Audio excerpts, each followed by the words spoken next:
शेगाव नगर परिषदच्या शाळा क्रमांक 5 या ठिकाणी ही जी घटना घडलेली आहे, महापुरुषाचे फोटो एका ठिकाणी बाजूला काढून फेकलेले दिसत आहे। यामध्ये शाळेचे प्राचार्य त्यासोबत नगर परिषद सीओ मॅडम जे आहेत त्या दोषी आहे। शाळेच्या संदर्भात शाळा व्यवस्थित चालावी, शाळा चांगल्या प्रकारे त्यामध्ये मुलांना शिक्षण मिळावं, शाळेची बिल्डिंग सगळं स्ट्रक्चर जे आहे त्याच्यावर प्राधान्याने शिओ मॅडम जे शिओ यांचा जो अधिकार असतो, त्यांचं कर्तव्य असते की ते चांगलं राहावं। परंतु या ठिकाणी शाळेकडे त्यांचा पाहण्याचा दृष्टिकोन वेगळा आहे, त्यामधून त्यांना आर्थिक लाभ मिळत नाही म्हणून ते शाळेकडे पाहण्याचा त्याचा दृष्टिकोन बदललेला आहे, शाळेकडे ते पाहत नाही आहे। नगर परिषदेच्या शाळा ज्या शेगावच्या आहेत त्यामध्ये शिक्षणाचा दर्जा फार खालवलेला आहे, तिथं शिक्षकाची भरतीसुद्धा नाही आहे। एवढंच नाही तर या ठिकाणी जी घटना जी घडली आहे ही घटना फार निंदनीय आहे।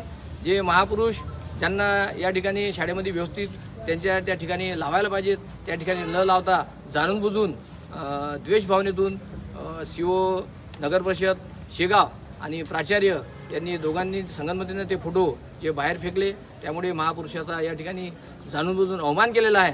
मी आज याद्वारे सांगू इच्छितो की जे महापुरुष आहेत, बहुजनाचे महापुरुष आहेत, त्याचा द्वेष या मॅडम करत आहे, त्यामुळेच हे फोटो त्यांनी बाजूला फेकलेले आहे।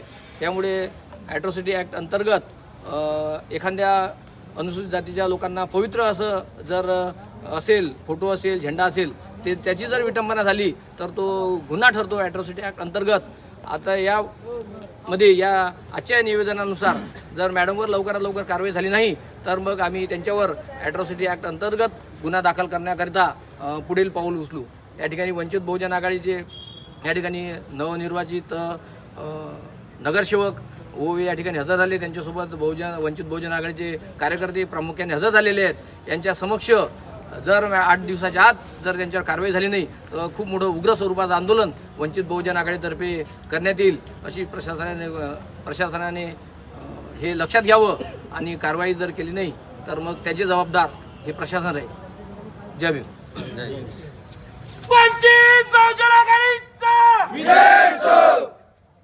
संविधान जिंदाबाद, संविधान जिंदाबाद।